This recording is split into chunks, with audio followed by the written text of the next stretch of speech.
Since local media organizations commenced publication of the leaked PANDORA papers, former Governor Peter Obi has been hard-pressed to deny the revelations on his secret business dealings overseas.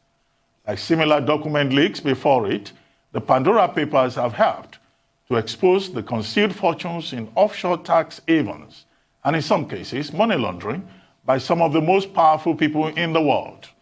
But in a statement, Obi dismissed a report by PremiumTimes, which disclosed that the former governor had concealed a number of offshore businesses and investments when he was at the helm of affairs in Anambra State. According to Musikili Umajid, editor-in-chief of PremiumTimes, Obi may have violated the Code of Conduct Bureau and Tribunal Act by not declaring his or that of his family's beneficial ownership in the said assets. Majid, who was on the show last week, added that the former governor flouted the Nigerian constitution by operating a foreign bank account while in office and may have concealed his offshore investments to avoid tax. Well, in our time-honored tradition of giving all sides a right of reply, we're now being joined by Peter Obi, former Anambra State Governor, to give us his side of the story on the allegations made against him by PremiumTimes. Good morning, Mr. Obi, and thank you for coming on the morning show. Good morning for inviting me, and good morning to the viewers. Well, the obvious question to ask is, are you guilty as charged? Because you were named in the latest scandal, PANDORA Papers, as one of those involved in setting up a secret company for the purpose of money laundering, illegal purchase of properties overseas, while you were in office as governor of Anambra State. Well, thank you. Number one is that I'm not guilty. Charged. Trust company is a legitimate vehicle used everywhere globally for investment, savings, and estate planning purposes. It's allowed by law everywhere.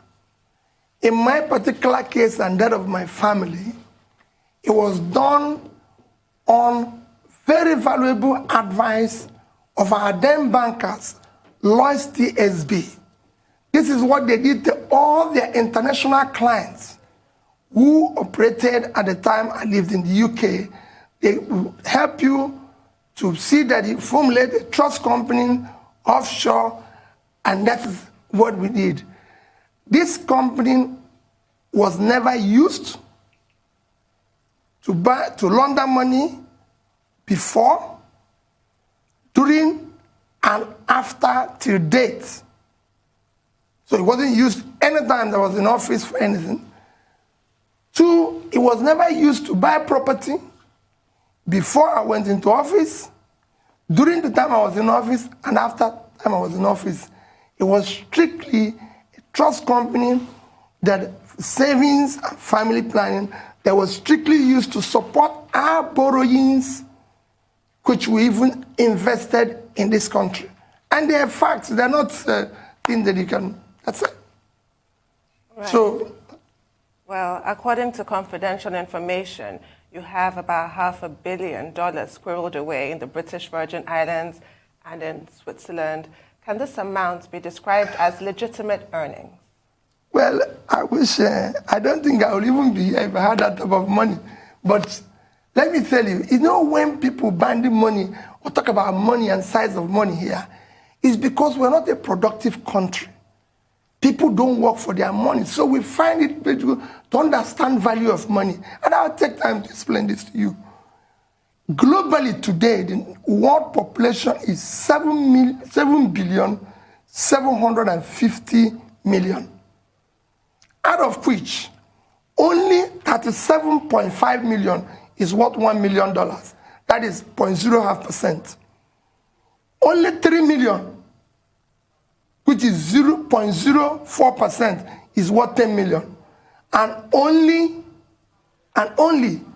300,000 is worth $25 million, which is 0.004%. So when people call these figures, it's alarming because of the fact that we live in a country where people make money they don't need and everything. If you go anywhere near this company being mentioned, his accounts, everything globally, and find more than about 3% of the value you mentioned now. 3%, I'm talking about $15 million, out of which 70% is supporting a loan of investment in this country, then confiscate everything. Even confiscate everything I have in my life. If you go to this, do you know what $500 million is? $500 billion today in Nigeria is almost 300 billion naira. My entire earning while I was governor, Anambra State received, was under 500 billion, out of which I say 15%, 75 billion. That is, you're talking about, I don't know where people call figures here, and that's why people try to make money they don't need. What do you need that type of money for? Why do you have to do that? The money, the trust company is there. And one of the challenges I'm going to throw today is to ask you and some other people to select 1, 2, 3, 4 persons that have foot their bill to follow the trail of this company to where it is today. And see the formation, who gave the advice, how we came to it and everything. Please, there's nothing, you wouldn't even find 5% of that, of what the figure you called anywhere. If I have $500 million, well, I don't know what I'll be doing. You would have seen me building, you know how many schools and institutions I support? I've been building universities all over the place. Let's talk about Next International UK. They said you didn't resign as the director, of Next, and 14 months after you became the governor, you were still director of Next. Tell us about this Next International company. Let me tell you. Let me start. Next International we had a company in Nigeria called Next International Nigeria Limited. It's an offshoot of Next International Nigeria. That was Next International UK, which I run as managing director and everything. This company is a UK-based company. It's a brand management company that we're representative of companies like Heinz, a number of multinational companies in West Africa, and I was the CEO. And it's good that I tell you the background of how I became governor. I was living in the UK, operating in Nigeria. I declared the governor and winner of the election on Thursday, 16th of March, 2006. On that day, I was presiding over Fidelity Bank board meeting as the chairman. And I have members, you can ask this. One of the members is somebody you value a lot, Bismarck Rwani was a member of the board. Leighton Dubiskama was a member of the board. Jara Magoro was a former Ondo chairman, was a member of I was the chairman. I was presiding over a board meeting, and suddenly Leighton Dubiskama said, "Stop, Mr. Chairman." I said, "What?" He said, "You've been declared the governor of Anambra State." That was on a board meeting. And that was how the meeting stopped. From there, I called, and they said, "You have to proceed to Abuja to meet for INEC to give you certificate of return." So I left board meeting, went to the airport, got the next flight, went to Abuja. By 6 p.m. that day, they gave me certificate of return. And I said to them, I want to go back to Lagos the next day to bring my clothes, just clothes, to bring a few things so I can go to Oka for this way. They said, no, that please, you need to proceed to Oka immediately because the then governor, Dr. Chris Ngige, because of his circumstances, have left the country. Immediately I was declared, he lost his immunity, so he left through the borders and left out of the country. So there was no government in Anambra State. So that's how the next morning I moved to Oka. Arrived Oka, just took a flight to Enugu, arrived Oka. As I arrived Oka, they took me to the chief judge in a small space. He said, "These are forms for you to fill to declare your assets." I filled that form about 30 minutes, whatever I could remember. The next thing I was sworn in as governor. When I finished the swearing in, I asked, "Okay, so I'm not sworn in. Where does the governor live?" They say, because that time, the governor's lodge was burnt down, the office. I said, "Where is the governor? Does the governor live?" They said, "There's no house." "Where is his office?" "There's no office." So what do I do? Any paper, anything? Nothing. I managed to get across to somebody who got across to Chris, who said, there's nothing. So I moved to my village. And that was where I stayed there. That was the government. From there, I phoned every company. Let me start with Next International UK. Next International UK, just to show you, I brought this and I'll keep this with you people. Next International UK is a company that is, as at that date, I'm telling you, received overdraft from Lloyds Bank of over $7 million. This is a trading company. As at that day, have over 200 containers on the sea and everything. And I've just been announced governor, and here I'm running a company. So the only thing I could do is to phone my wife and said, because she works with me, everybody knows in the company, I'm the CEO, she's my deputy with other. I said, you take charge, I will never come to London again, see what has happened to me. And I was chairman and director of about 11 companies, even in Nigeria. I phoned all of them, said I've resigned. From that day that I went to Oka until I was impeached in November, I never left Oka. Not one day. I resigned. You know, and I wonder what, even at times, I even wonder, why is there an issue 15 years after I was supposed to resign? So did you resign? Did you do the needful completely. Next? And did you also put Next in your form? Did you, the asset declaration form, did you declare Next in there and all? You know, when they talk about the declaration of forms, again I said, what I declared, when you talk about declaration, I just told you a story now that this company is owned by Next Nigeria. Because at times they say, oh, you didn't declare. I said, no, I didn't declare one. Assets with people. I didn't declare some assets because those assets have been declared somewhere. So if I declare Next Nigeria that I own 5%, I don't have to declare another interest that Next Nigeria owns. Just like they want to say, and I didn't declare something because they were subject of things that were bought from borrowed money.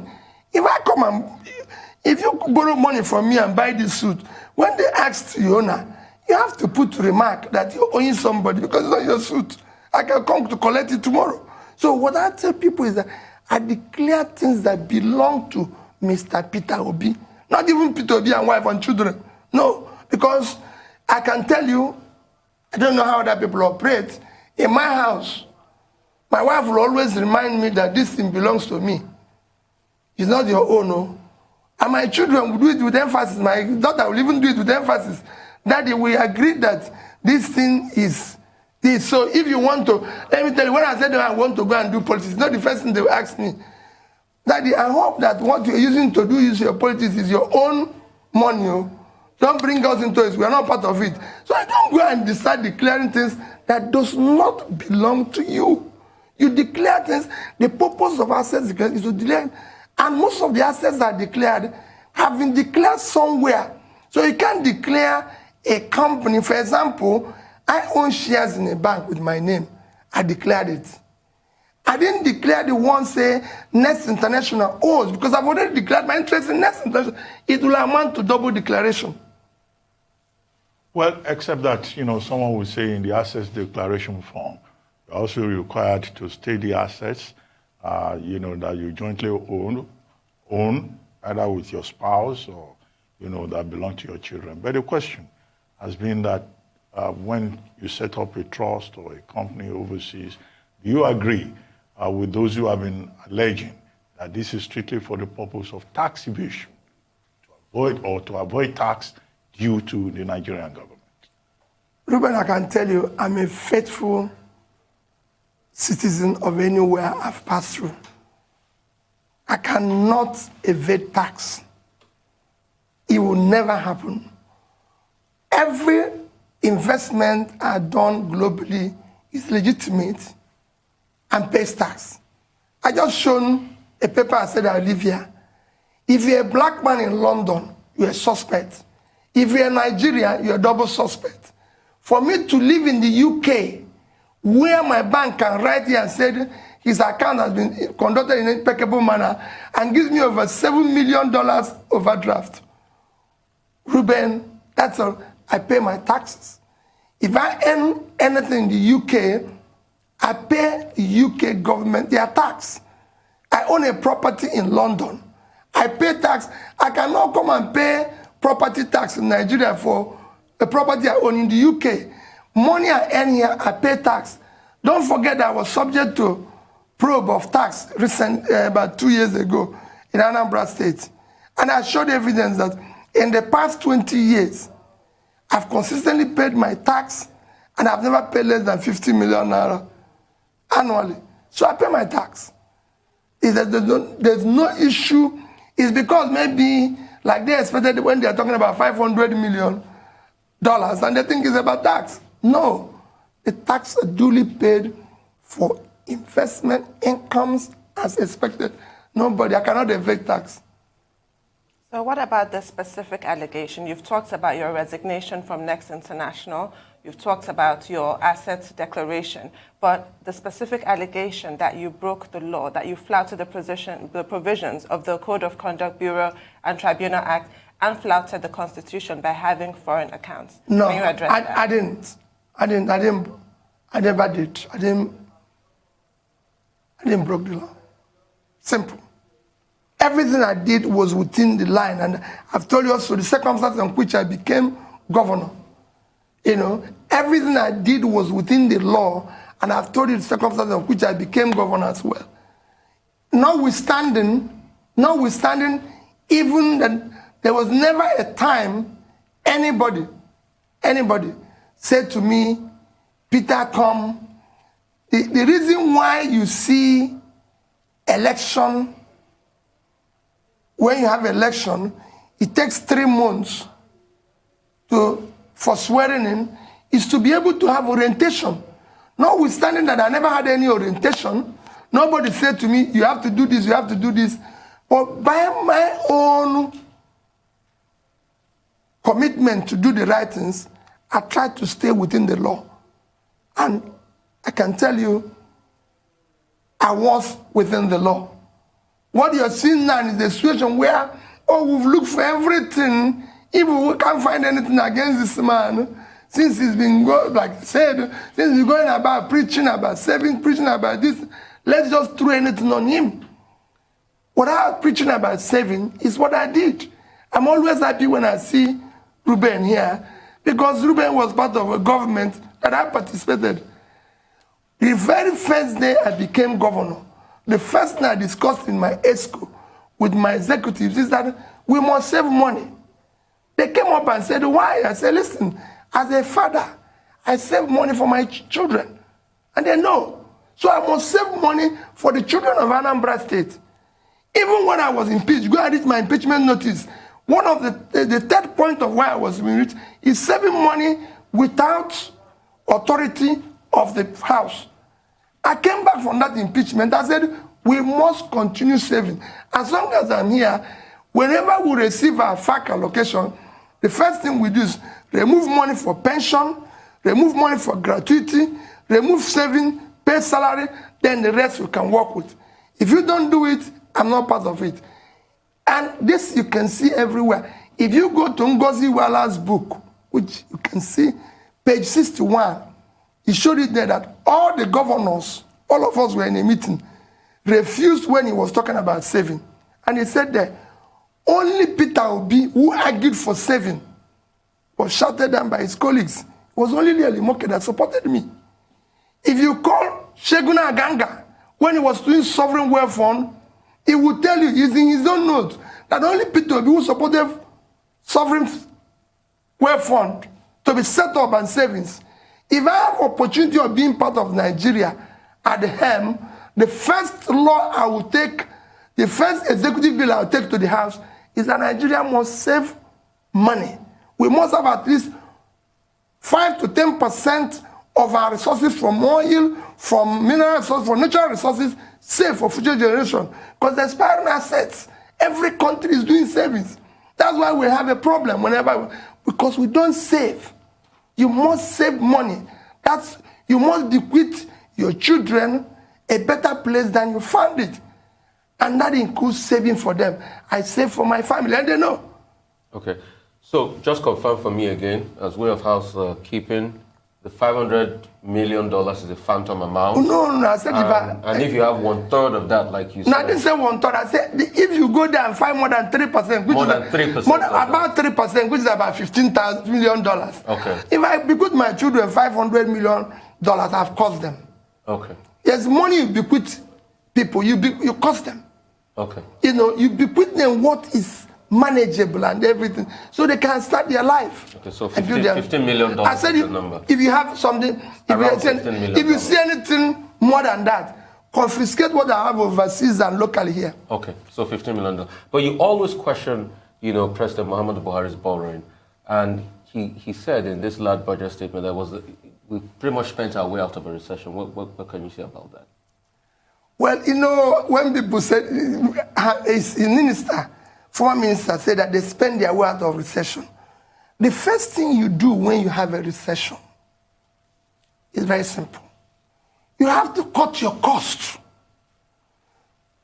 You cannot continue to live the same life we lived when things were normal and when you were, of course, not borrowing, when you're borrowing.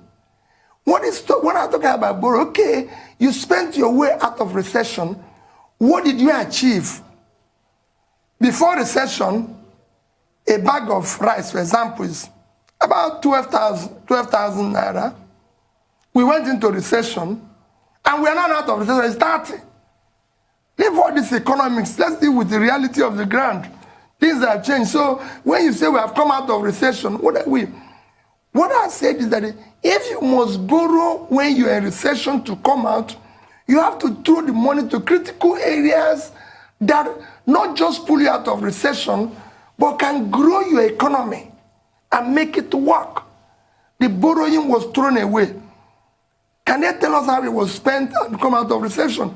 We're not America, where people can just borrow money to consume, and because it's a developed economy. This is an economy that requires critical investment in critical areas, and money were borrowed and for consumption. Okay, well, I get the point that you've made about borrowing. You've been very consistent. But on that same occasion, President Muhammadu Buhari said the problem is not debt, that what Nigeria has is a revenue problem, and that his administration is committed to ensuring a revenue to GDP ratio of 15%. Do you think that that is achievable? Well, it's not achievable. It's not? It's not achievable. Not at all. Not even in the next 5 years. I can tell you that. It's not achievable. It's very simple. Ruben, we have a problem, a debt problem, not revenue problem. We have a debt problem, not revenue problem. You know, don't look at your debt to GDP. Look at your revenue to your debt to your revenue. That is what you should compare. Why do I say it's not achievable in the 5 years? There's a simple link between pulling people out of poverty and increasing your revenue. It's a simple thing. We're talking about tax revenue everywhere in the world. You cannot have 98 million people in poverty, and you're talking about revenue. Who is going to pay you the tax? Where are you going? If you look at, let me give you an example of countries, comparable countries of our size. Philippines today is revenue to GDP of 14.1%. Their unemployment rate is 4%. Vietnam is about 12% to GDP. Their unemployment is 6%. Bangladesh is 9%. Their unemployment is 6%. I can go on and show you countries like that. Indonesia, their unemployment is 5%. Every country that have achieved, and this is about 9-10%. And look at the unemployment, it's below 10. You have unemployment today, unemployment and underemployment of almost 50%, which will even be more when you check that you have 98 million people. The working population of Nigeria is 120 million. out of which only 55 is working. So if you want to double this revenue, by the time you put 30 million, half of those that here, you double the revenue. But if they stay there, you cannot double the revenue. It's a simple thing. Ruben, if you're not working, will you pay tax? You're paying tax because you have a job. 3 of you have a job. That's why you can pay tax.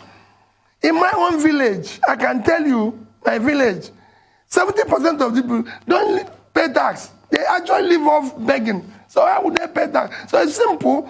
The more you put people out of poverty, the more your revenue increases. Once the economy is growing, the faster the economy, the more you can create revenue for development. That's what happened. And that's why I said borrowing is not a problem. You can borrow money, but what you use it for? An issue of savings, you can even save when you're borrowing. No way. With a 1 trillion sovereign wealth fund, $1 trillion, their debt to GDP is 34. They're borrowing, they're saving. Japan, with 200 and something debt to GDP, is saving. So if we organize ourselves properly, we can do all these things, pull people out of, create more revenue, invest it properly, and that's it. Right. I was actually looking to quote exactly what the Minister of Finance, Budget and Planning said about the 2022 budget as presented. And she said personal costs, debt service and capital expenditure account for 85% of the 2022 budget, and there's little scope for cuts in the medium term. What's your response to that? Well, you know, I don't like talking directly about their budget and everything. You know, first is that you have a budget that is skewed towards personal cost, current expenditure. It shouldn't be for a developing economy.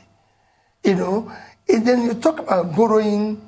We've now agreed that our borrowing is going to be about 6 trillion, which you're looking at about 30-something% of. I can tell you it will be worse. In that budget, you see where they even made a provision for putting money into the sinking fund. This year, unless it started yesterday, they've not put any penny into the sinking fund. And they're borrowing more. And they say they're borrowing for infrastructure. And show us, be specific. Specific. Egypt borrowed money to fund Siemens Power.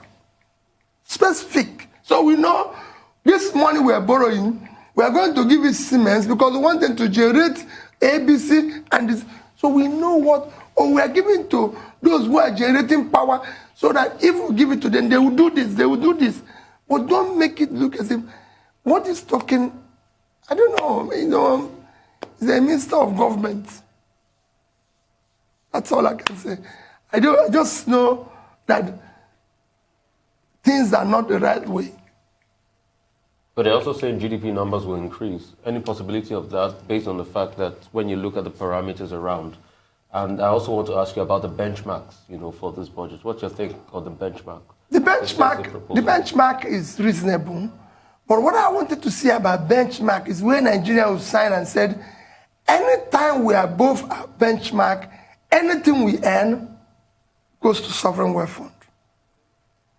That's so serious. This idea of having SS crude account and lasting this long is what I found very, very annoying.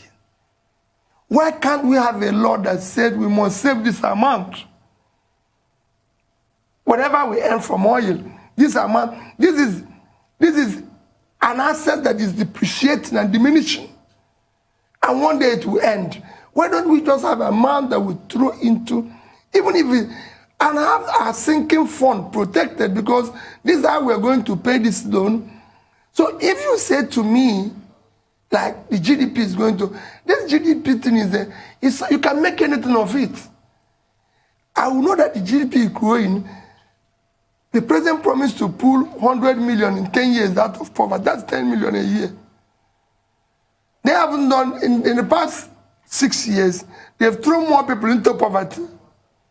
So nobody was pulled out. And now 1 year to go, he said he will put 100 in 10 years. I can tell you, what I want to see is the GDP that will pull 1 million people out of poverty in the next 1 year. Let's see people who have come out of poverty. Let's show the critical areas you're investing this money and how it is going to happen and everything. That is what is important. Well, we've been talking about the PANDORA papers, the economy, budget, and all of that. Let's talk about your state, Anambra, where in the last week or so there have been talks about the likelihood of a state of emergency being declared in Anambra State. With the Attorney General of the Federation saying one thing, the Governor of the state saying another thing, and everyone expressing anxiety about whether or not the gubernatorial election of Anambra State, scheduled for November 6th, will be able to hold, particularly as INEC itself is asking for security to be able to conduct that election. Well, so major stakeholder. Let me first tell you that people yes. in government, when they make statements, should always, first of all, evaluate and think about the implication of their statement to the overall well-being of the country. I've said it, and what it is, people don't know that the greatest contributor to GDP growth is intangible assets, which is security, law and order, and even behavior and statements of the leaders. Their statement can actually hurt the economy and hurt the place. So they should always ensure that their words and their statements are something that have gone through scrutiny. Saying that you have to declare state of emergency in Anambra State because of insecurity should actually mean that you need to declare state of emergency in Nigeria. Because if you want to declare state of emergency in Anambra because of insecurity, you have to declare state of emergency in Nigeria because of insecurity. So that statement from the Attorney General shouldn't be. Also, he is the Attorney General of the Federation, not Attorney General of federal government or APC. There's positions you are now working for government. Ruben, when you see me come to Economic Council and everything, or come to Economic Advisory Council, I don't come there as Peter Obi, who is Governor of Anambra State. I come as one of those who are leading Nigeria, who is leading one of the sub-nationals that will contribute in building a better Nigeria. And that's how I speak. You don't go and speak. It's the Attorney General of the Federation, not of federal government, not of APC. Also, I listened to the comments from my governor, who said he did not attend meeting because his colleagues are sponsoring those who are coming to cause problem or kill people in Anambra State. I think that is the reason why he should have gone to the meeting, where there was a gathering of those people, plus all the leadership of the Southeast, and look in their face and said, you are the problem.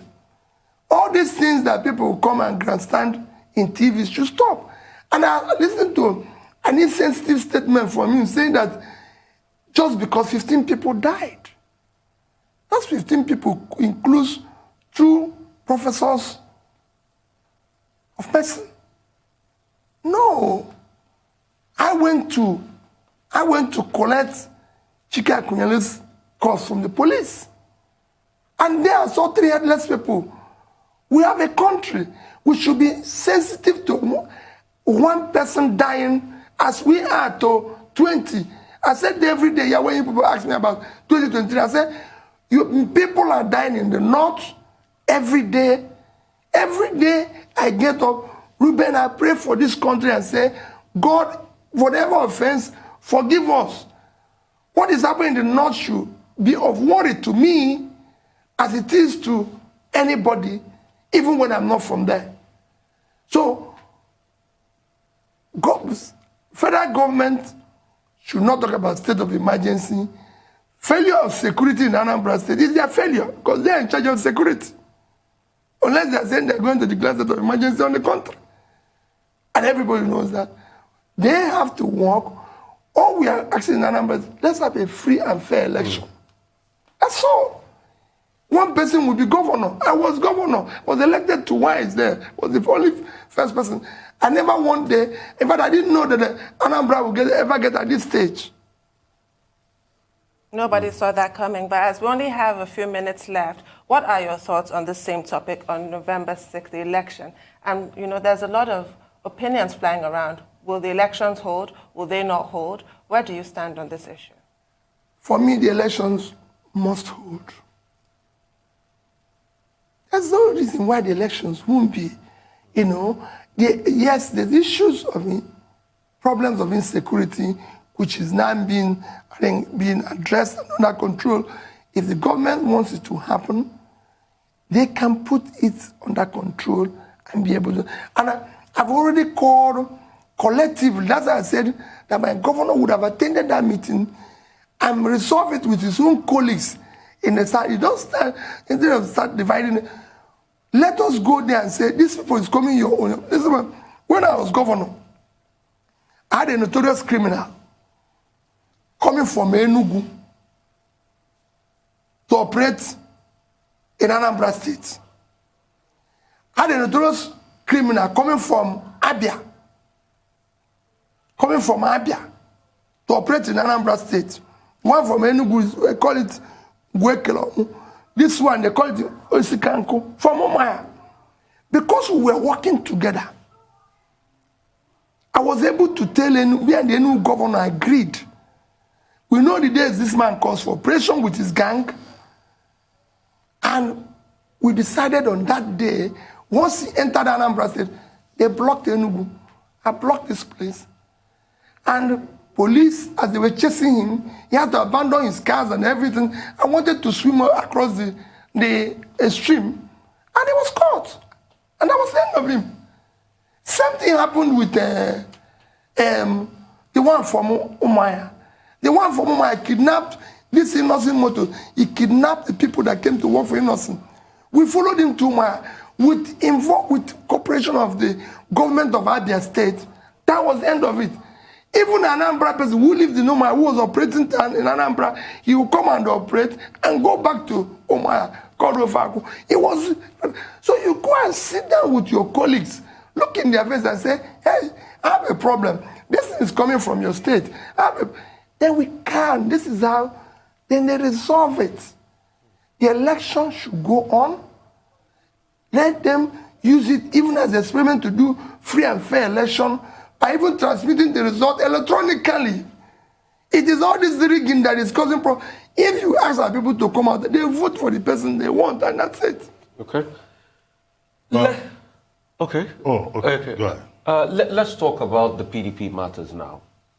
A couple of governors came together and they said they unanimously had a vote and they went one way, that the leadership of the party should, the chairmanship of the party should go to the north, and invariably what it means is the fact that the presidential ticket will be zoned to the south. But that has been meeting a lot of reactions. Some people are saying that's not cast in stone and the likes. And Chief Raymond Dokpesi, a PDP stalwart, came out yesterday and said that the presidential ticket should be zoned to the north.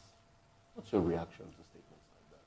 Well, you know, the highest body of the party,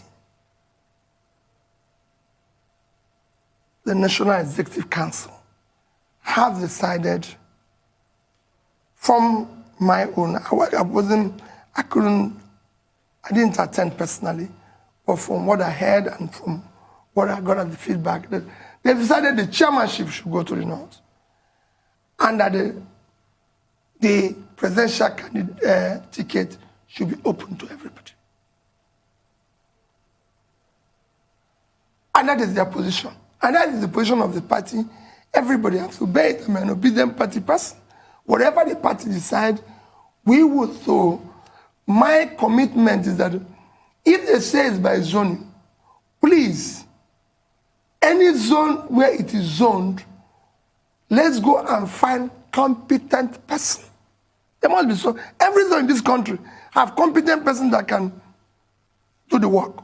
Let's find competent person that have capacity, that is visionary enough to pull this country in the right direction. Not to pull it out for the problem, because the problem is enormous now, that you can't pull it out. Is to let us start moving in the right direction.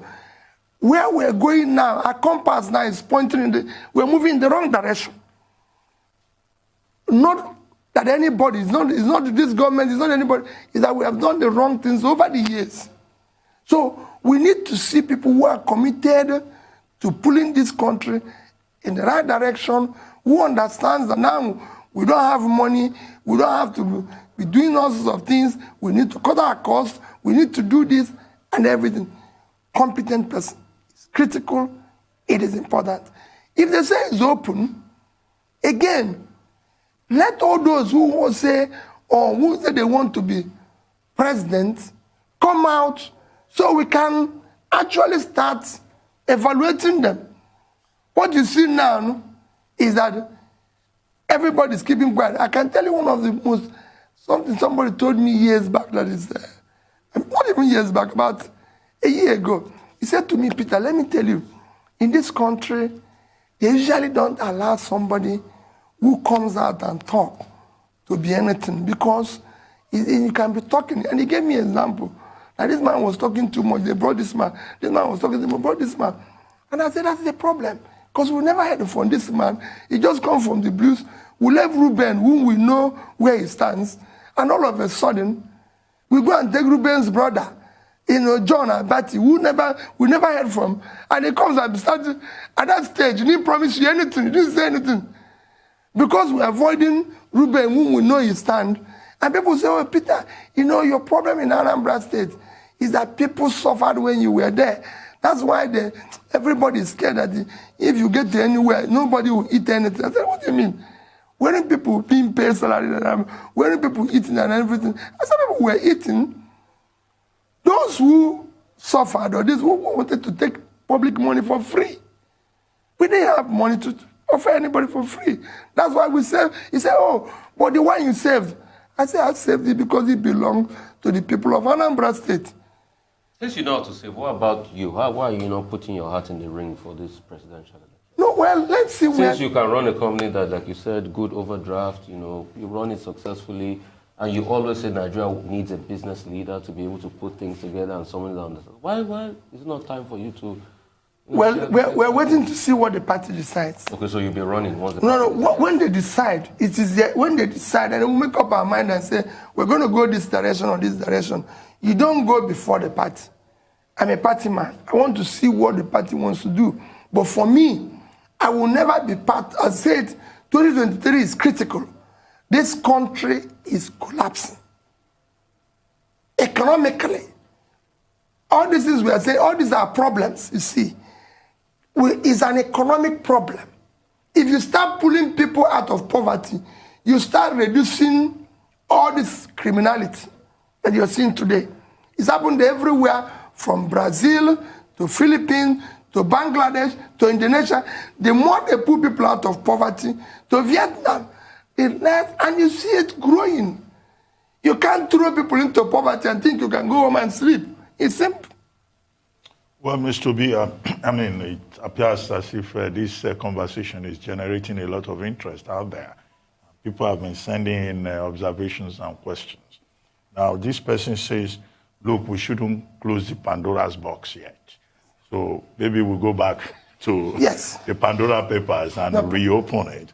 And he's asking that, look, he knows you more as an economist, analyzing the economy, at various fora. That what business exactly do you do that you can afford to keep maybe $15 million in an offshore account?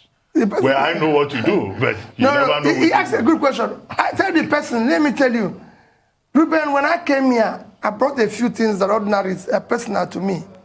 I lived in England when they introduced American Express card. platinum card. I was even in England when they introduced it. And they said 5,000 people will get it. Those 5,000 people, their card showed charter member. This is my own. Showed their charter member. Member since 1987. Can somebody use it on your behalf? No, so, I lived in England, Ruben. You don't need to look at it. Ruben, I lived in England when American Express introduced black card. And they said 1,000 persons will be issued with this card. I have it here, it's so charter member. To tell you my experience in this card, they told me to go and collect this card somewhere in Sloane Street around Harrods. I got there. When I came out from the station, the man who was in the office where I was going to collect it asked me,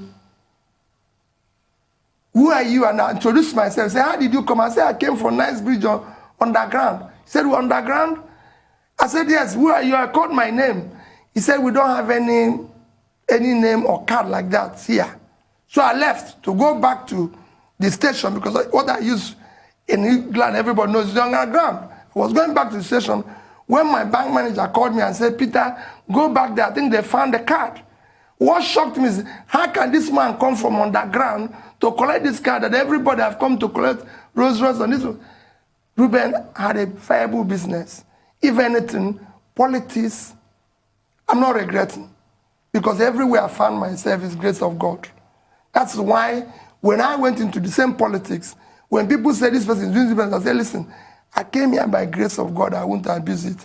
Otherwise, if there's anything to regret in my life, it's going into politics because it made me poorer." But however, I'm glad that God allowed me to also make a success of it. Mr. B, so maybe you have to be the more business specific. I'm doing. What kind of business? I'm telling How you, did you make the that's money? what I'm telling you now. The business I'm doing that I was a brand and market management company that I run. I had a Heinz franchise. You can go and look. I was the sole importer of Heinz salad cream, baked beans. Just to give you an example of one company. South African breweries, who's the international breweries, I was their sole engineer. I can go on and on. I was working, bringing the Ovaltine for Novartis with another company. When I can go on and everything. In fact, to tell you what the company is, the company I was involved before, when I left and my brother took it over and paid me off, sort of became Next Cash and Carry that you see in Abuja and Port Harcourt now. So it's the same company. I was a trader. Everybody knows I was a very big trader. Even chairman will tell you. Chairman knew I used to import wine and used to send him champagne. He will tell you that when he was in Surrey, when all of us were still at the struggling stage. So I had a viable business, but went into banking. So if the person wants to know, I was sitting on board of 3 banks, could be chairman of one before I became governor. So that is also a business. So you have shares in those banks too? Major shares. Major shares in those banks? Yes. Well, thank you very much, Mr. Peter Obi, for joining us this morning. I'm sure that this conversation will still generate more conversations out there. Thank you very much. Thank you. Thank you.